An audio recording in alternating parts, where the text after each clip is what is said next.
Midwest Whitetail is brought to you by Real Tree, Muddy Outdoors, Frigid Forage, Hoyt Archery, Fuse Accessories, Rocket Broadheads, Scott Archery, Redneck Hunting Blinds, Cabela's, Bloodsport Arrows, Trophy Rock, Yeti Coolers, Non-Typical Wildlife Solutions, Quiet Cat, Deer Grow, Icon Cameras, and Nikon.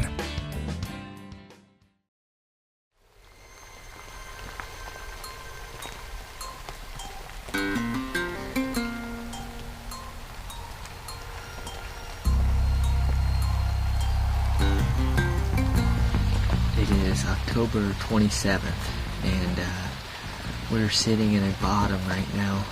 It's pouring down rain. It feels really good out right now. It feels like a big deer could be up on his feet tonight.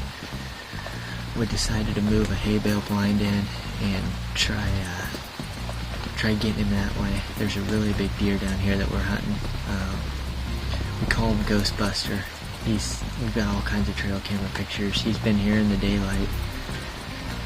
I have yet to get my hands on him, but I'm hoping to change that tonight. It's perfect conditions. It's about 3 o'clock. We just moved this hay bale blind in here. I'm not really sure how this is going to work. I've never done it before, but I've heard a lot of good results, and I think there'll be a lot of action here. There's a scrape about 25 yards from us, and the hope is that he comes and hits that scrape after all this rain. Should be fun tonight.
I thought he was going to come right up here. I did too. Then he turned and we started leaving again.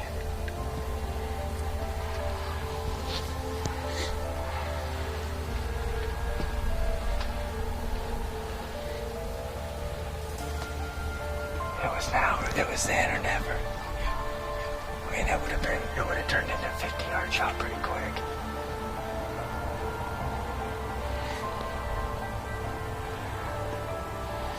I'm lost for words right now. That's the deer we were after. That's Ghostbuster. He came in, put on a perfect show. Was coming to 20 yards, and then he just kind of turned and started heading away. I felt like I needed to shoot, so I drew back and got a shot at him, and I know I hit him. It felt pretty good. I'm so shaken up right now. Kind of just taking it all in myself at this point. I watched him run off. And the rest is going to have to play out, I guess. What an unbelievable deer. It's the deer of a lifetime. It's what every deer hunter dreams of. It's what I dream of.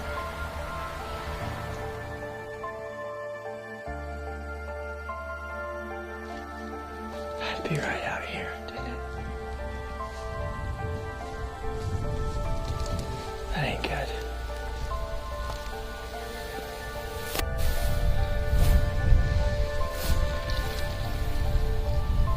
He had to have stayed here forever.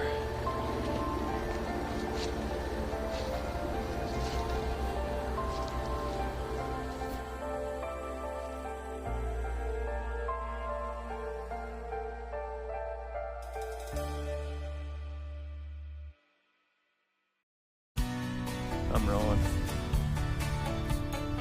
Hey guys, it's November 6th, and I am sitting behind the biggest whitetail I've ever seen, been around, been a part of. It's been such a crazy story.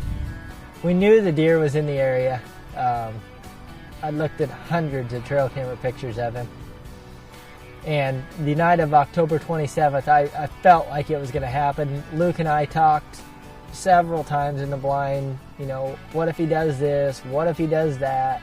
Where am I going to shoot? And about 5:45, he stepped out. I just put a hay bale blind up. He didn't really pay any attention to it. He stepped out, started heading right at us. I thought he was going to set up for a 25-yard shot because there's a scrape right in front of us, and several bucks have hit that scrape. He always hits that scrape on trail camera. Quickly to come find out, he turned, went right back into the bean food plot like he was checking a scent trail, and it turned into a 35-yard shot, and it was chaos in the blind. Luke had to switch windows. It's always chaos when that has to happen, but when we switched windows, Luke accidentally hit the record button and didn't get the shot on film. I knew I hit him a little bit low, and I was unsure of the shot, so I backed out that night. I knew that the next morning was going to be interesting because it rained all night long. We never got any sign of blood or anything that we could go off of. Tried to do what we could.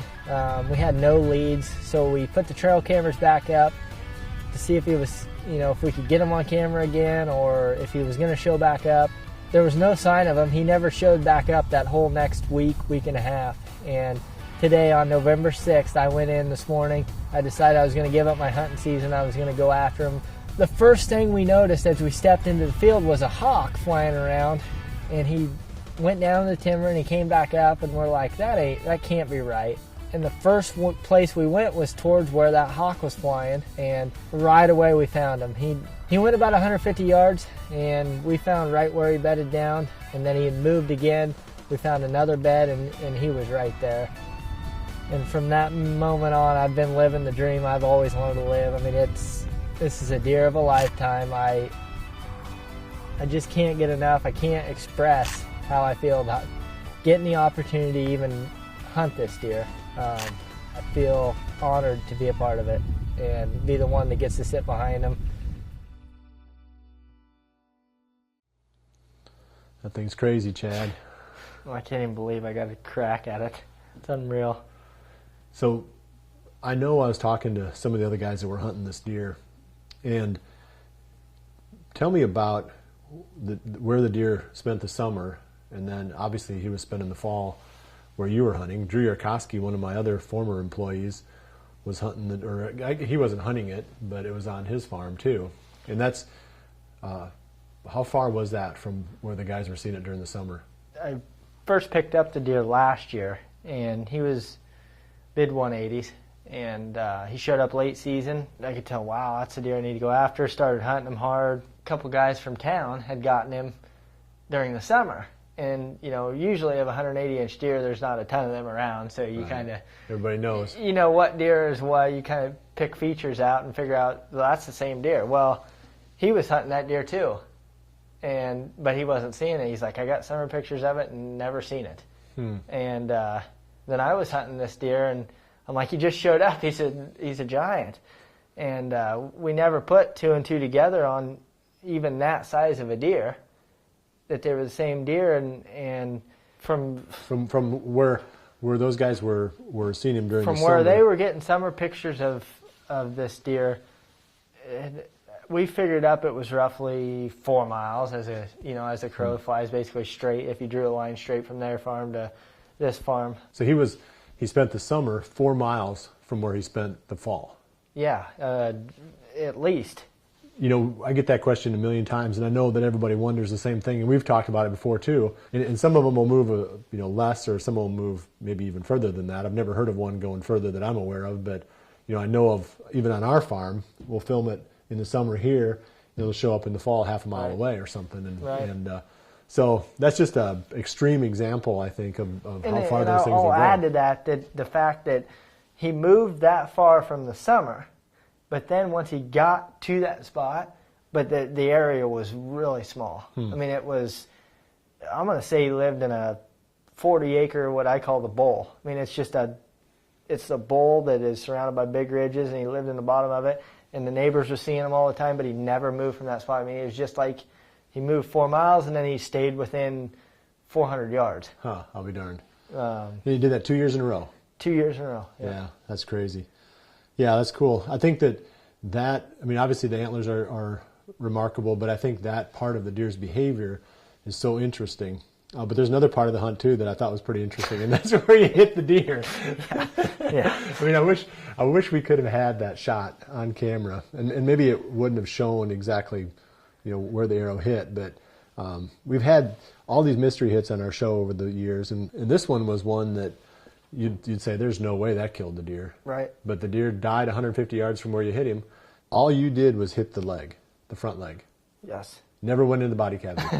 No. Just hit the front leg, not even the shoulder. But I was shooting a big diameter broadhead, and that's what I think did it. I mean, I didn't just put a hole in him. I basically almost cut his leg off. I mean, it was a really big cut. So there's an artery in there, obviously, that I didn't know about. I should be aiming for that thing now. Right. I mean, clearly we got a new kill zone. And I'd like to say that I know how much blood it produced, all this and that, but it poured down rain for at least 6 hours. I sat at home and I could hear it beating off the roof, and I'm like, this is going to be terrible tomorrow morning because I'm not going to have anything to go by. And so I had nothing. There was absolutely nothing for blood because it had rained as hard as it could. Yeah.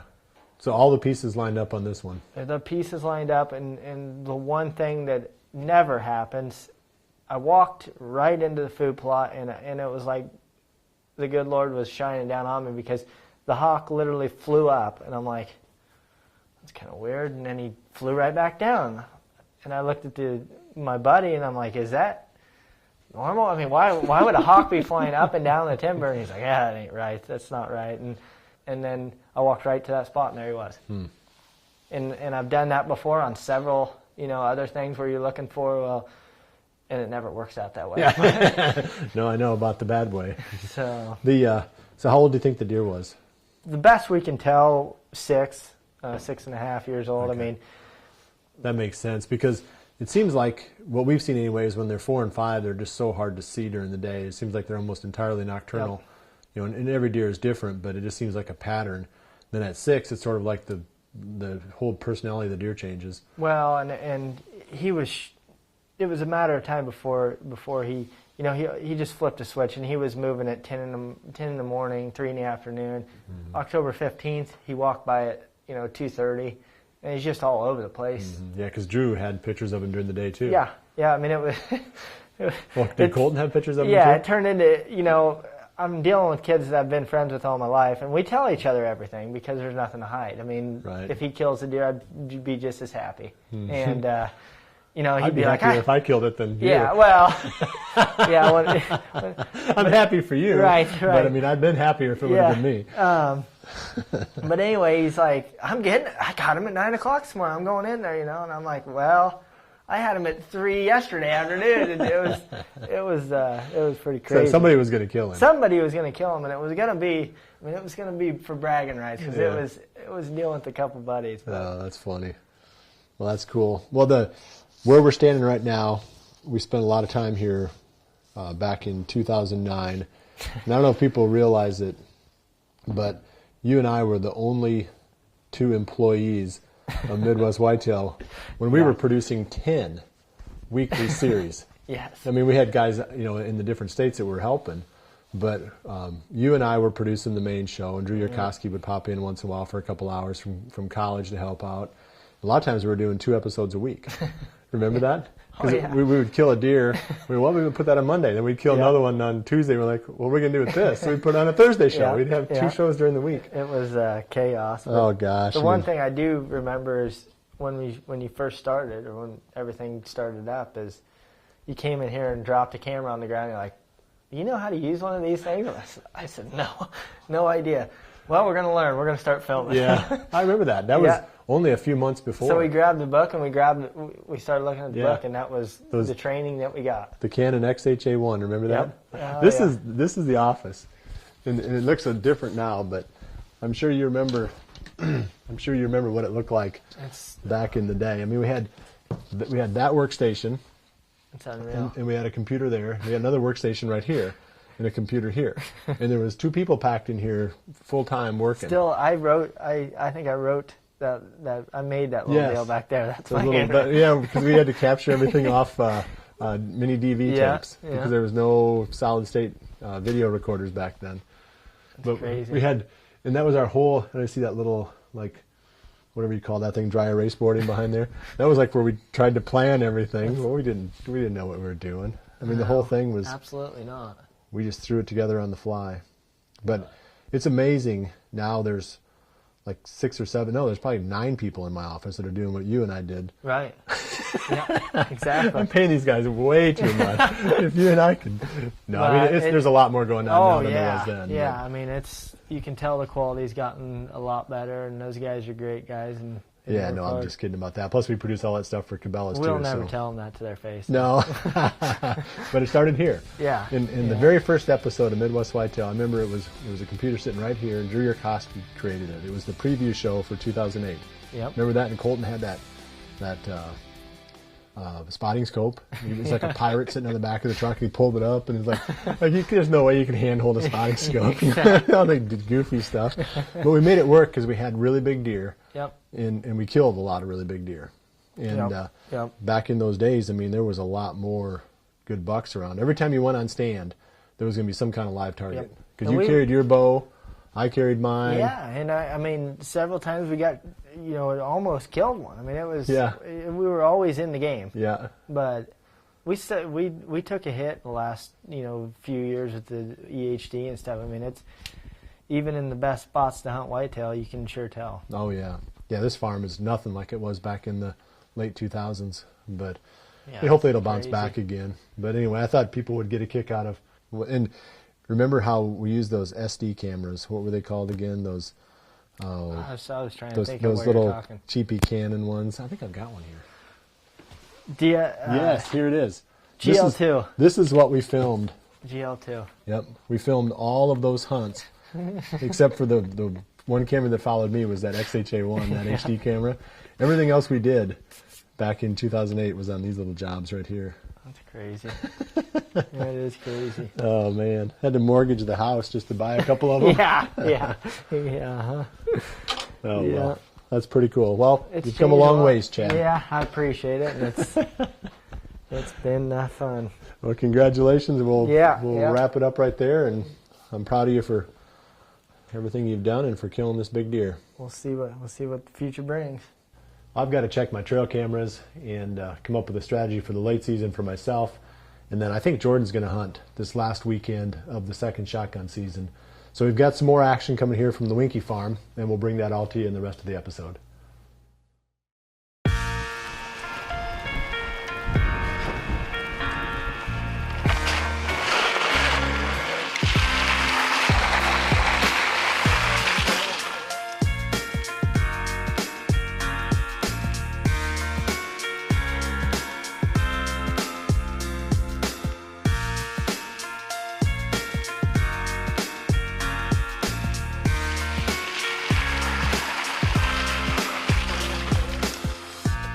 Got out and pulled some cards from some cameras. I like to use the Quiet Cat for that because I can get into these spots really quickly and quietly. It's a great way to check the cameras and pull the cards. So far I've pulled 4. This is my 5th one today, and the first 4 didn't have too much on them. So it's been a little bit disappointing from that standpoint. Primarily, I think because the weather's been so mild, the deer haven't felt any kind of urgency or any kind of stress to get to food. So it's going to be a little bit of a challenge here. We've talked about it already, but the rest of December and the whole late season, I fear, is going to be a battle with trying to find deer on feeding patterns because of the warm conditions. So I'm going to put the Quiet Cat away in the back of the truck here and run back to the house and check the card that I pulled from this camera and kind of see if I got any better luck on this one.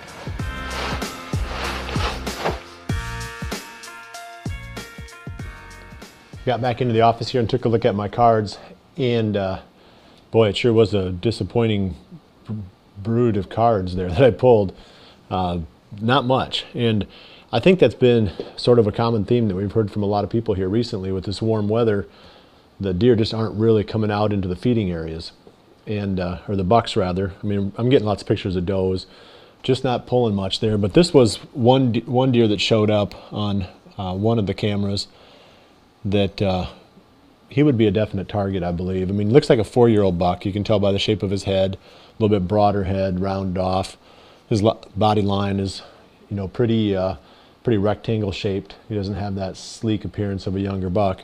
He's just not a high-scoring deer, and probably never will be a high-scoring deer. So it's not a real rosy picture here on the farm. And to go along with that, this whole past week, Bill Pruitt has been hunting in this area on some of Scott's land. And he's been sitting on really good food sources. I think this would be like day 6 for him now, or day 7. And all he's seen so far are does, a few small bucks. Then he did encounter one of Scott's target bucks, flat top, and wasn't able to get a shot at him. So it's been, like I said, it's just been pretty slow. So if you've not been seeing much, don't feel too bad, because that's, like I said, it's a very common story right now. Well, the gun seasons are over with here in Iowa. And I'm excited about getting back into the tree stands and into the ground blinds with my bow again. I've got just a couple of days of hunting this week, and then we've got Christmas. And Christmas really snuck up on me this year. I guess it's just been so mild and no snow on the ground. It just didn't feel like the season was approaching. But every year we always talk about Christmas and how important it is. And Pastor Paul prepares a segment for us. This year he's got a podcast really focusing on the Christmas story and the meaning of Christmas. So if you want to click on the link on the bottom right hand corner of the player, that'll take you to his podcast. And also, just from my own standpoint, you know, we really like, of course, all the family activities, unwrapping presents and going to visit family and that sort of thing. But we don't want to lose sight of the fact that Jesus is the whole reason for Christmas.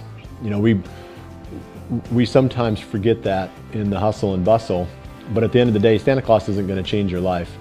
Jesus is the only power that I know of that can do that. So I want to thank you for being with us for this whole year and wish you a Merry Christmas from everybody here at Midwest Whitetail.